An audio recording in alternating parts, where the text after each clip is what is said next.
Hi everyone, my name is Tanu. Welcome back to my channel. कल के video में हम लोगों ने डोमेन्स ऑफ डेवलपमेंट को पढ़ा था और जैसा कि हम लोगों ने कल डिस्कस किया था सिलेबस के बारे में, जो कि हमारा पहला टॉपिक है, उसके सब टॉपिक्स क्या क्या हो सकते हैं।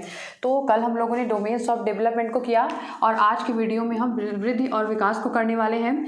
इसको अलग से पढ़ेंगे, वृद्धि क्या है, ग्रोथ क्या है और विकास डेवलपमेंट क्या है, इसको हम अलग से पढ़ने वाले हैं।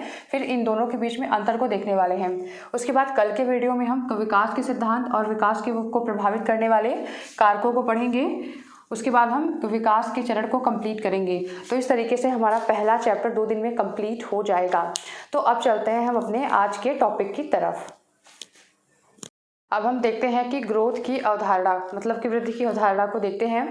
तो वृद्धि जो होती है वो गर्भाधान से ही शुरू हो जाती है और एक निश्चित एज तक चलती रहती है। ऐसा नहीं है कि ग्रोथ लाइफ टाइम तक चलती रहती है। ग्रोथ जो है वो एक निश्चित आयु में 20 से 21 साल तक जो है वो समाप्त होने लगती है। तो ग्रोथ जो है वो कॉन्सेप्शन से स्टार्ट होकर एक निश्चित एज तक चलती है। और अगर हम यहाँ पे देखें तो ग्रोथ के बारे में आप ये पॉइंट नोट कर सकते हैं कि ग्रोथ जो है वो गर्भाधान से लेके एक निश्चित आयु तक चलती रहती है।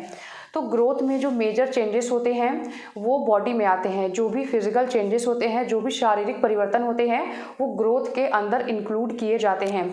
तो शरीर में होने वाले परिवर्तन जैसे कि लंबाई बढ़ना, जैसे कि हाइट बढ़ती है, वो एक सर्टेन एज के बाद नहीं बढ़ती है। उसके बाद चौड़ाई बढ़ना या फिर शरीर का जो आउटर ऑर्गन है और इनर ऑर्गन, दोनों के बारे में ये बातें हो रही हैं। जैसे कि जो इनर ऑर्गन होते हैं उसमें भी परिवर्तन होते हैं, तो वो भी ग्रोथ के अंतर्गत ही समाहित किए जाते हैं। अगर हम यहाँ पे देखें कि शारीरिक परिवर्तन जो भी हमारे बॉडी में चेंजेस आते हैं वो सब ग्रोथ के अंदर इंक्लूड किए जाते हैं। जैसे कि लंबाई, चौड़ाई और भी जो भी चीज़ें हों आप वहाँ पे देख सकते हैं।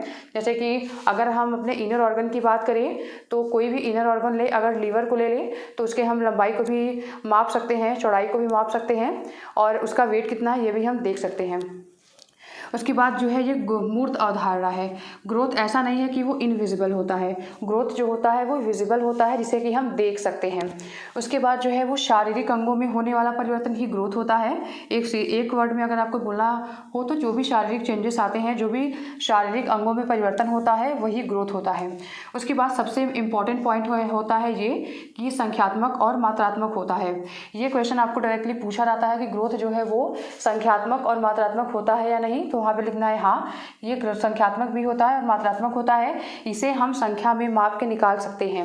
अगर हमें अपनी हाइट को मापना हो तो हम अपने हाइट को देख सकते हैं कि मेरी हाइट 5 फीट कितनी इंच है, मेरा वेट कितना है। ये सारी चीज़ें हम संख्या में दिखा सकते हैं और संख्या में दिखा सकते हैं, इसलिए ये मापनीय भी होता है।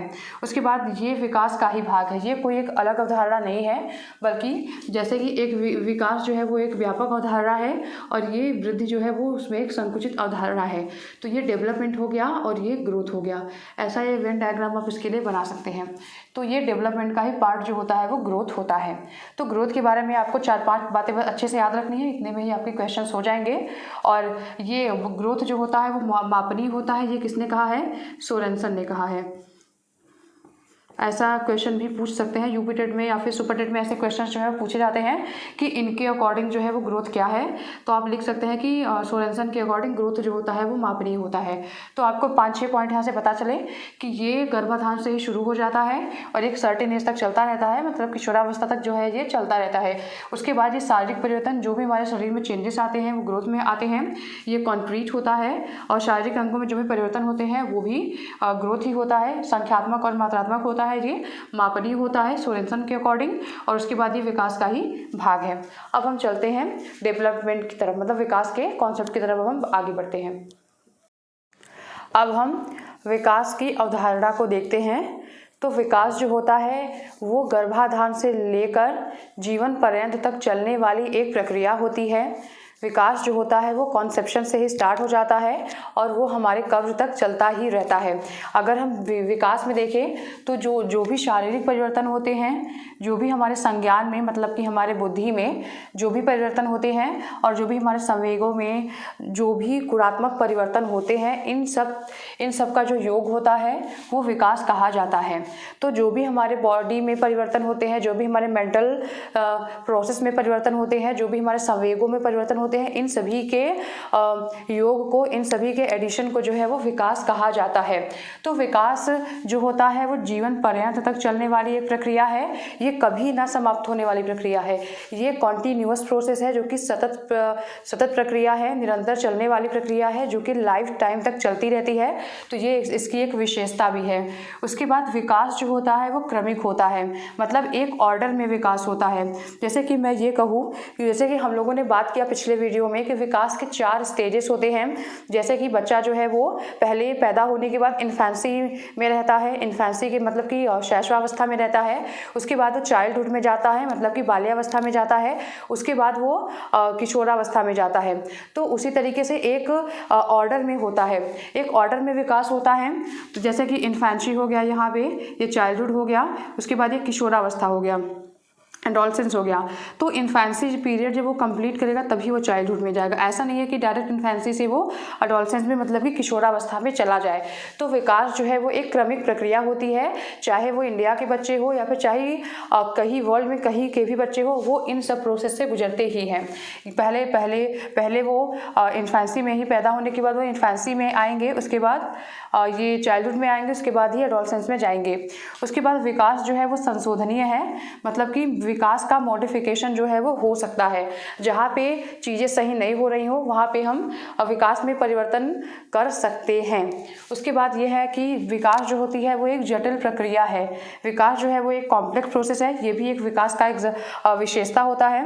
उसके बाद जो सबसे इम्पॉर्टेंट क्वेश्चन ये बात ये है कि जो विकास होता है वो सार्वभौमिक होता है, ये यूनिवर्सल होता है।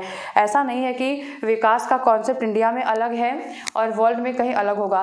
चाहे वो इंडिया हो, चाहे अमेरिका हो, चाहे ब्रिटेन हो, चाहे जो भी कंट्री हो, विकास का कॉन्सेप्ट जो है वो हमेशा हर जगह जो है वो सार्वभौमिक रहेगा। जो भी विकास की विशेषताएं इंडिया में है वही विकास की विशेषताएं हर जगह ही होंगी। हाँ, थोड़ा सा आगे पीछे हो सकता है, लेकिन विकास की जो अवधारणा है वो सार्वभौमिक है।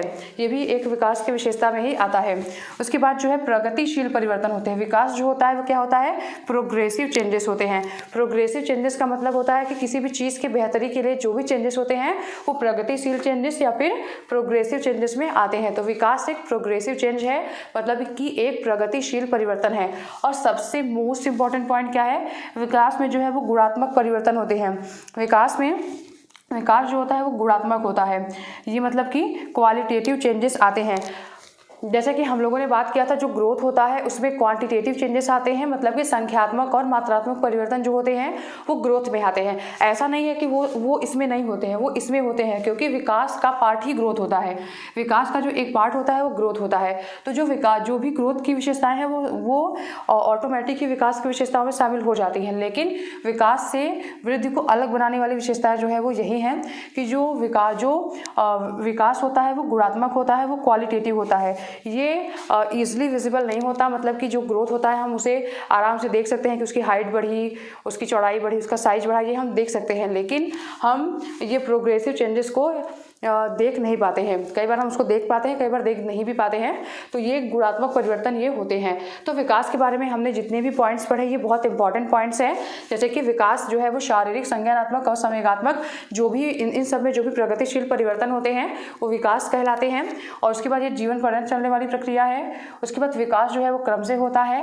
विकास जो होता है वो संशोधनीय होता है, मतलब उसे हम मॉडिफाई कर सकते हैं। जो हमें अपने काम के अकॉर्डिंग, अपनी ज़रूरतों के अकॉर्डिंग हम विकास को मॉडिफाई कर सकते हैं। और उसके बाद एक जटिल प्रक्रिया है।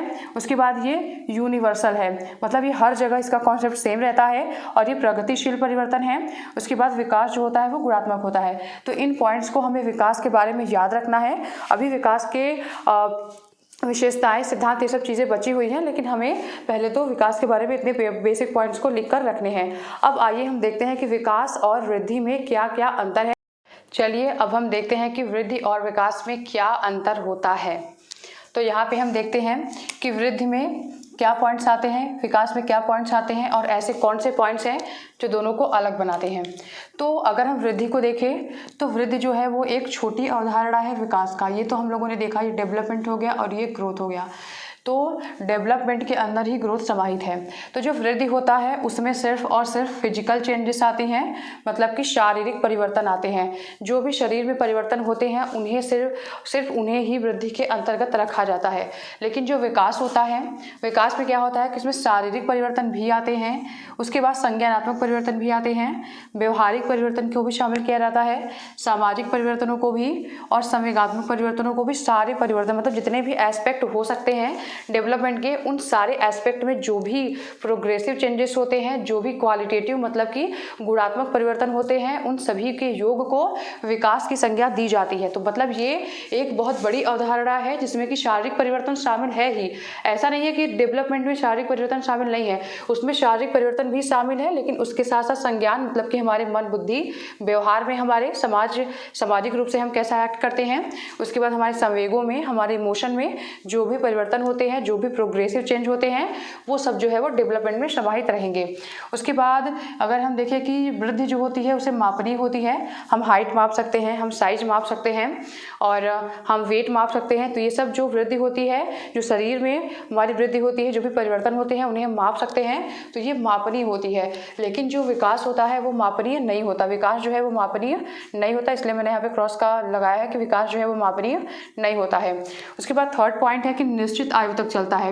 वृद्धि जो है वो एक निश्चित आयु तक ही चलता है। हमारी हाइट भी एक निश्चित आयु तक ही बढ़ती है, हमारे जो इनर ऑर्गन होते हैं वो भी एक निश्चित आयु तक ही बढ़ते हैं, हमारे हाथ पैर भी एक निश्चित समय तक ही बढ़ते हैं। ऐसा तो है नहीं कि लाइफ टाइम तक हमारे हाथ पैर बढ़ते रहते हैं या फिर कुछ भी बढ़ते रहते हैं। तो जो वृद्धि होती है वो एक निश्चित समय तक ही होती है और जो विकास होता है वो लाइफ टाइम तक चलता रहता है। हमारे व्यवहार करने का तरीका, हमारे समाज में इंटरेक्ट करने का तरीका, हमारे मन, बुद्धि, ये सब का जो चेंजेस होते हैं वो हमेशा ही चलते रहते हैं। कुछ ना कुछ हमें अनुभव हमेशा होता है और कुछ ना कुछ हमारे चीज़ों में परिवर्तन हमेशा होता ही रहता है। तो विकास के एस्पेक्ट में विकास जो है वो पूरे जीवन तक पर्यंत तक चलती रहती है किसी ना किसी रूप में। उसके बाद जो वृद्धि होती है वो संकुचित अवधारणा होती है और जो विकास है वो व्यापक अवधारणा है। आप देख सकते हैं कि वृद्धि में सिर्फ शारीरिक परिवर्तन को लेते हैं और विकास में हम इतने सारे एस्पेक्ट को शामिल करते हैं। उसके बाद जो वृद्धि होती है वो आकार में परिवर्तन से संबंधित होता है कि बॉडी के शेप, साइज में, ऑर्गन्स के शेप और साइज में जो भी परिवर्तन होते हैं वो वृद्धि में इंक्लूड किए जाते हैं। और डेवलपमेंट में जो है वो रूप में भी परिवर्तन हो और आकार में भी। आकार को तो सम्मिलित करेंगे ही क्योंकि ग्रोथ की जो भी विशेषताएं हैं वो डेवलपमेंट में तो ऐसे ही आ जाती हैं, लेकिन जो रूप में भी परिवर्तन कर दे वो विकास होता है। उसके बाद जो वृद्धि होती है वो मात्रात्मक होती है। ये बहुत इंपॉर्टेंट विशेषता है इसकी, ये मात्रात्मक होती है जिसे कि हम संख्यात्मक रूप से दिखा सकते हैं। लेकिन जो डेवलपमेंट होती है वो गुणात्मक होती है, इसे हम गुणों को हम संख्यात्मक रूप में प्रदर्शित नहीं कर सकते हैं।